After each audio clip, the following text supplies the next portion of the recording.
오늘 함께 보시는 이 본문 말씀은 솔로몬을 우리가 떠오를 때 가장 대표적으로 우리가 알 수 있는 그런 솔로몬의 판결에 대해서 우리가 알 수 있습니다. 축구를 좋아하시는 분들은 오늘 아침에 우리나라가 또 이탈리아와 또 20세 청소년 축구 대회 한 것을 다들 보셨을 건데, 제가 아침에 이렇게 새벽 기도를 갔다 와서 보면서 감정이입을 하지 않으려고 했는데 저도 모르게 막 화가 나고 그랬었죠. 축구를 보는데 계속 이탈리아 선수들이 팔로 막 때립니다. 얼굴을 때리고 밀치고 하는데, 중요한 것은 심판이 그대로 보는 겁니다. 반칙을 안 물고, 우리나라가 밀면 반칙하고, 이렇게 조금 저희가 보기에 이상한 이 판단을 하니까 저도 모르게 화가 나서 우리도 좀 때렸으면 좋겠고 한번 걷어차지 이런 생각을 했다가 설교를 준비하면서 회개를 했습니다. 어찌되었건 이런 심판, 이것 재판하는 사람이 공정하게 하는 것이 또 얼마나 중요한가에 대해서 또 우리가 알 수 있었는데요. 솔로몬은 이 재판 가운데 억울한 사람이 없이 재판하는 것이 또 중요하다는 것과 또 그것이 하나님의 뜻인 것을 또 우리에게 보여주고 있습니다. 이 솔로몬 왕이 다윗 이후로 이제 등극을 하게 됩니다. 솔로몬이 이제 왕으로 등극한 다음에 이스라엘이 전성기를 계속해서 맞이하게 되는데, 그것을 보여주는 것이 첫 번째로 애굽과 정략 결혼을 맺은 것입니다. 애굽과 정략 결혼을 맺어서 바로 왕의 딸을 그 아내로 맞이하게 됩니다. 그 왕의 딸을 맞이해서 데리고 온다는 것은 외교적으로 애굽보다 이스라엘이 우위에 있기 때문에 그렇게 할 수 있다라는 것을 우리에게 보여주고 있습니다. 그리고 두 번째로 왕궁과 여호와의 성전과 예루살렘 주위의 성을 이 솔로몬이 짓게 되었습니다. 이제 이스라엘의 그 영광이 재건되면서 또 여호와의 성전이 완성되는 것을 또 우리가 볼 수 있습니다. 이렇게 이스라엘이 솔로몬 왕의 그 통치에 의해서 전성기를 향해 가고 있고, 또 그 가운데 솔로몬 왕의 그 마음이 어떠한지 우리가 오늘 새벽에 보게 되었는데, 솔로몬 왕은 전성기를 맞이함에도 또 자신이 위대한 왕으로 통치하는데도 그 마음에는 항상 하나님을 사랑하는 마음, 또 하나님께서 하신다는 겸손한 마음을 가지고 통치를 하고 있었습니다. 솔로몬이 하나님을 향한 그 마음을 가지고 기브온에서 1000번제를 드립니다. 그리고 그날 밤에 솔로몬의 꿈에 하나님께서 나타나십니다. 그리고는 너에게 무엇을 줄까? 네가 한번 말해봐라. 네가 구해봐라. 라고 솔로몬에게 이야기를 합니다. 그러자 솔로몬이 자기의 돈을 달라는 것이 아니라, 자기에게 명예를 달라는 것이 아니라 듣는 마음을 주셔서 백성을 재판해서 선악을 분별하게 해주세요 라고 소원을 얘기합니다. 이미 이스라엘을 잘 다스리고 그 나라를 강력한 나라로 세우고 있는 이 솔로몬이 겸손하게 하나님 앞에 하나님의 은혜를 구하면서 자신에게 주신 그 하나님께서 자신에게 주신 그 사명을 잘 감당할 수 있는 능력을 다시 한번 구하고 있는 것입니다. 그래서 하나님은 이 솔로몬의 그 말에 기뻐하시면서 지혜와 총명을 주시게 됩니다. 내 평생의 왕들 중에 너와 같은 자가 없을 것이다 라고 하시면서 그에게 지혜와 총명도 주시고 그가 구하지 않은 부귀와 영광도 주셨다고 하고 있습니다. 하나님을 향한 사랑과 또 그 마음을 보신 하나님께서는 그가 구하지 않은 부귀와 영광까지도 부어주시겠다 하셨고, 그리고 꿈에서 깬 솔로몬이 이제 하나님께 감사하며 번제와 감사의 제물을 드리면서 모든 신하들과 함께 잔치를 벌이는 것으로 오늘 새벽 기도가 마무리되었습니다. 이렇게 하나님께로부터 듣는 마음을 구해서 지혜와 총명을 솔로몬이 얻게 되었습니다. 이렇게 지혜와 총명을 얻은 솔로몬이 이제 그 능력을 가지고 어떻게 이 이스라엘을 다스렸는지 오늘 본문을 통해서 우리가 볼 수 있었습니다. 우리 16절부터 22절까지의 말씀을 다 같이 읽도록 하겠습니다. 그때 창기 두 여자가 왕에게 와서 그 앞에 서며 한 여자는 말하되 내 주여 나와 이 여자가 한 집에서 사는데 내가 그와 함께 집에 있으며 해산하였더니 내가 해산한 지 사흘 만에 이 여자도 해산하고 우리가 함께 있었고 우리 둘 외에는 집에 다른 사람이 없었나이다.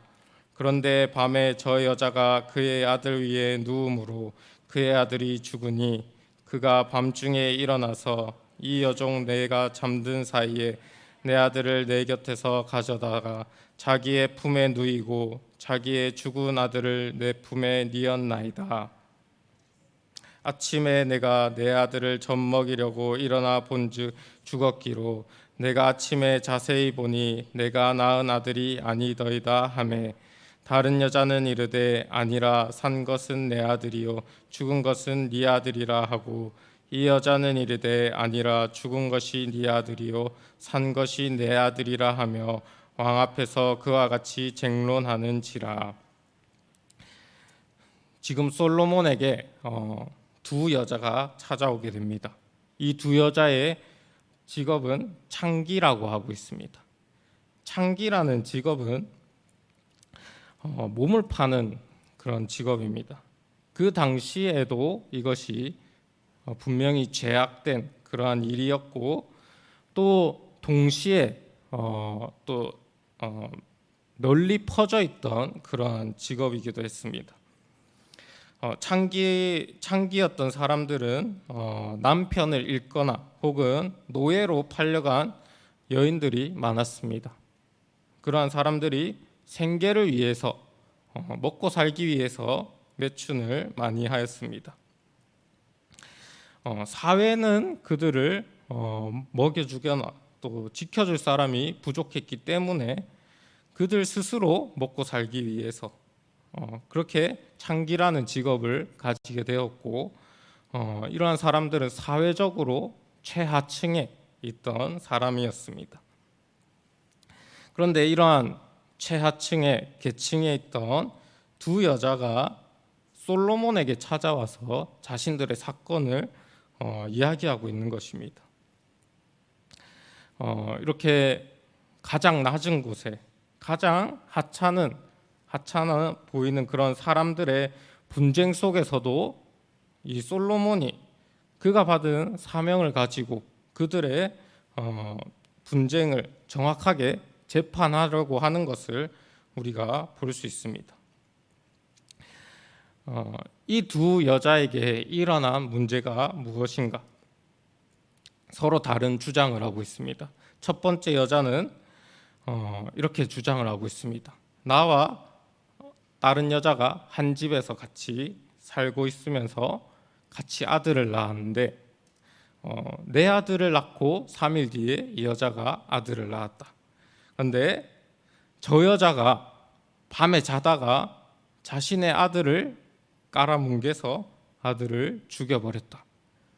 그런데 이 여자가 밤에 일어나서 죽은 아들과 자신의 산 아들을 바꿔치기 하였다. 그래서 내가 일어나 보니까 아들이 죽어 있었고, 아침에 자세히 보니까 내 아들이 아니라 저 여자의 아들이었고, 저 여자가 데리고 있던 살아있는 아들이 바로 내 아들이었다. 저 여자가 나의 죽은 아들을 바꿔치기 한 것이다. 이렇게 주장하였습니다. 다른 여자는 어떻게 주장했냐면, 아니다, 저 여자의 아들은 저렇게 죽어 있고 내 아들은 이렇게 살아 있다 라고 주장을 했습니다.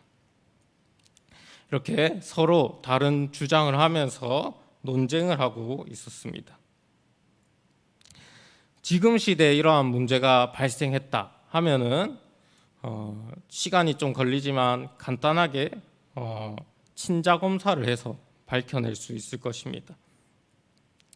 그런데 이 당시에는 그렇게 과학적인 수사를 할 수가 없었습니다. 그렇기 때문에 이 당시에는 목격자가 중요했었는데 여기에 목격자도 없었습니다.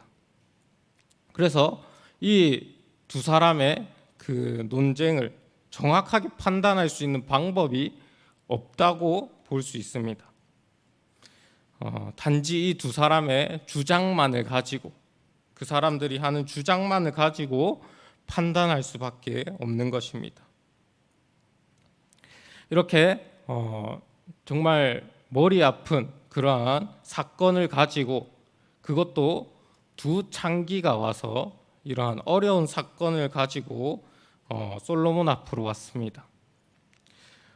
솔로몬은 이렇게 머리 아픈 사건을 가지고 또 이 낮은 계층에 있는 이 사람들의 문제를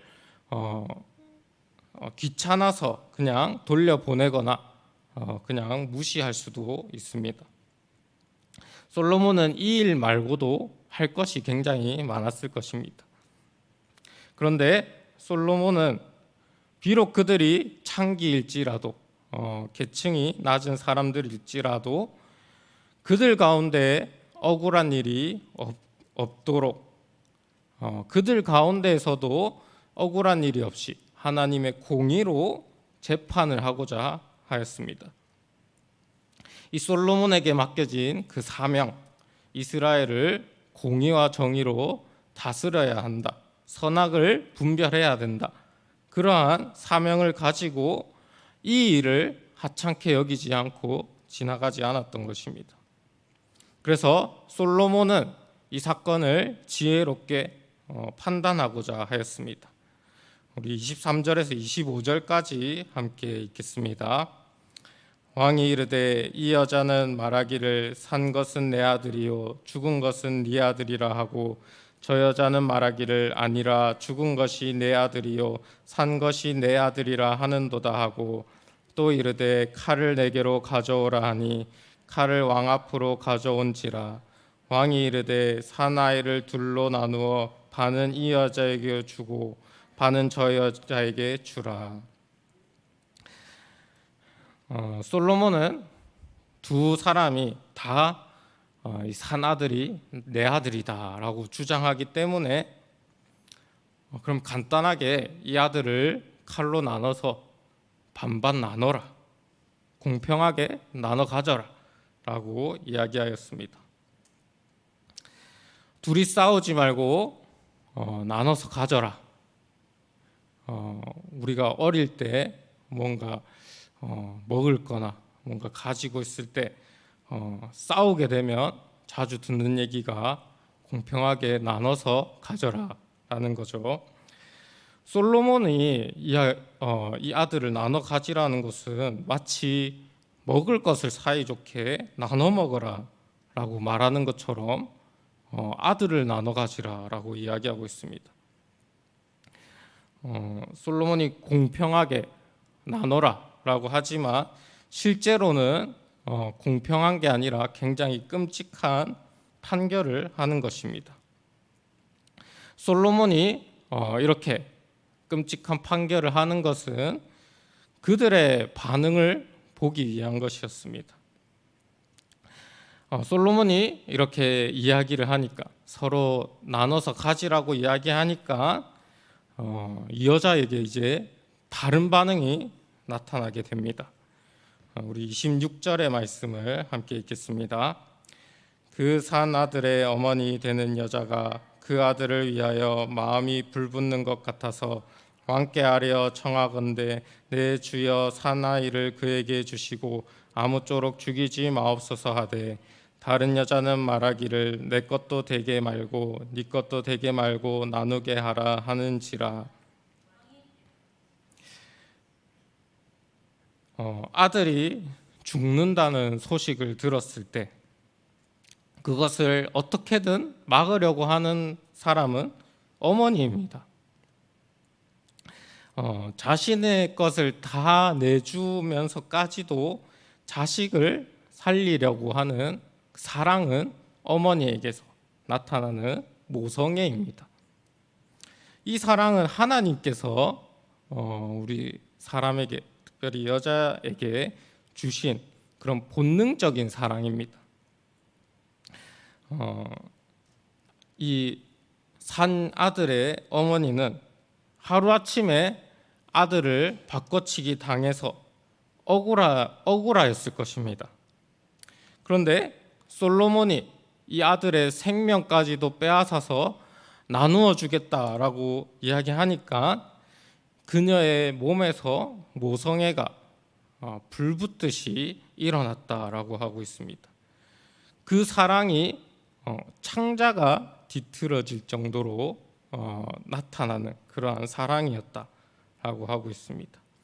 그래서 아들이 죽는 바에 차라리 억울하게 뺏기는 것이 낫겠다라고 판단을 합니다. 그래서 이 사나이를 저 여자에게 주시고 죽이지 마소서라고 하게 됩니다. 차라리 뺏기는 것이 주어서 나눠지는 것보다 훨씬 낫다.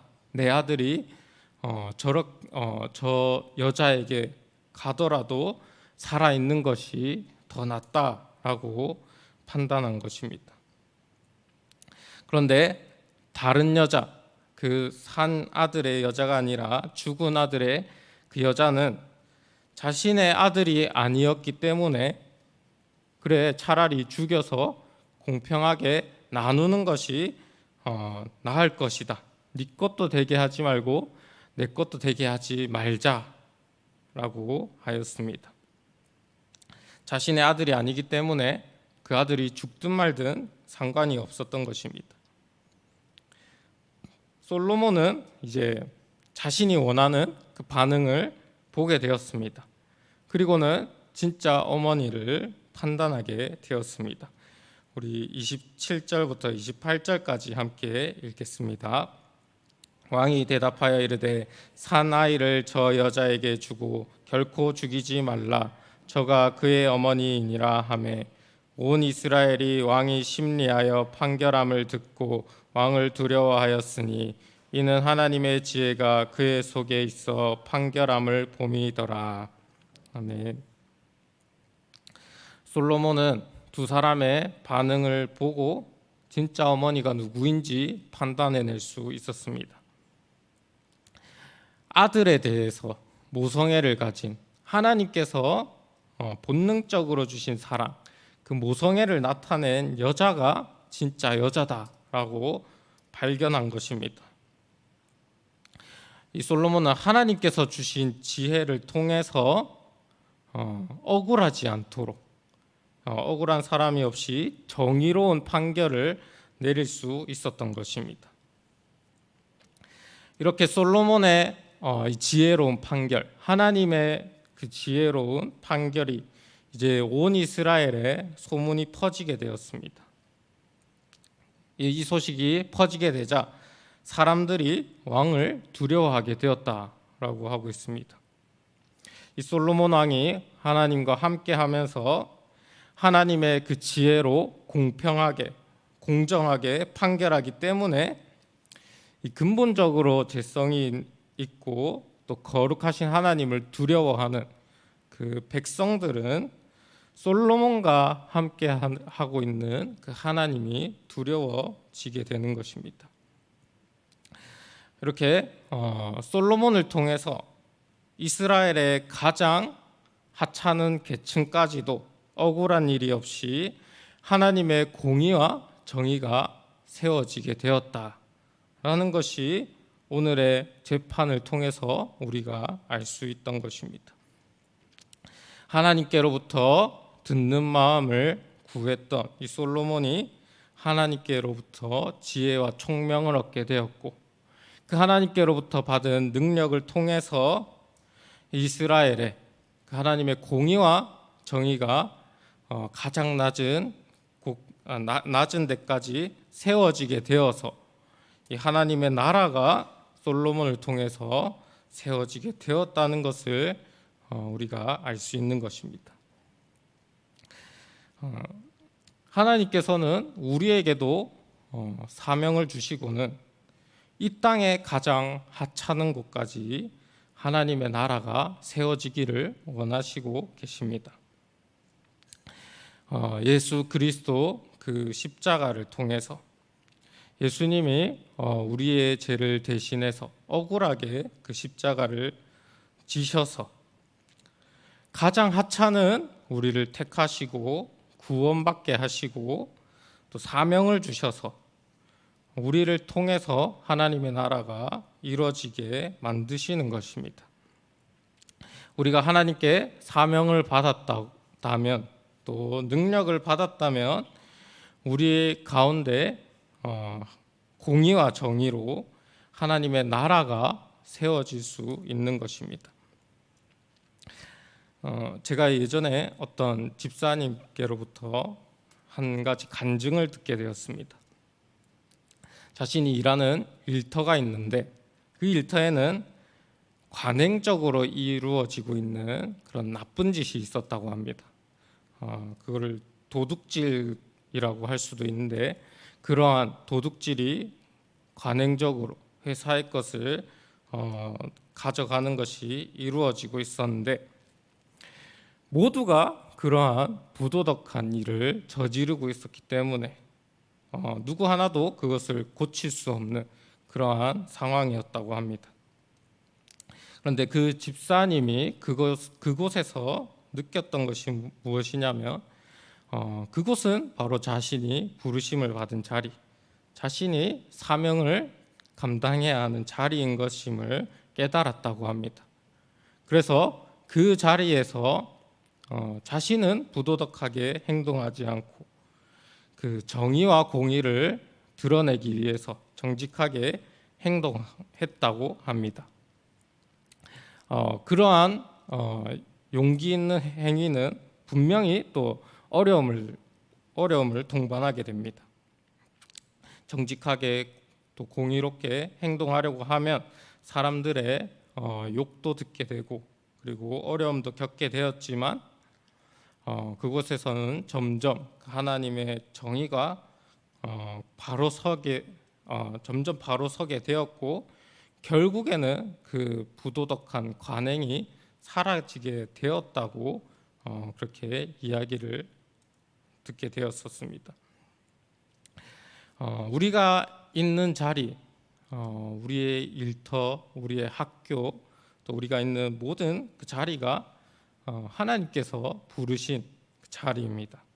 하나님께서 부르시고 우리에게 사명을 주신 그 자리입니다. 하나님은 그곳에서 우리가 공의와 정의를 드러내면서 하나님의 나라가 세워지기를 원하시고 계십니다. 우리에게도 솔로몬과 같이 하나님을 사랑하는 마음, 또 하나님께 겸손하게 하나님 능력을 구하는 마음이 있다면 하나님이 우리에게 능력을 주셔서 충분히 그 사명을 감당할 수 있게 해주실 것입니다.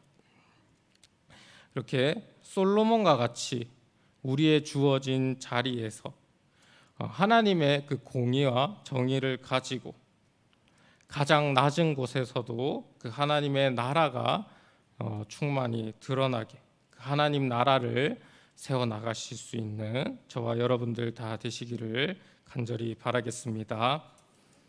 함께 기도하도록 하겠습니다.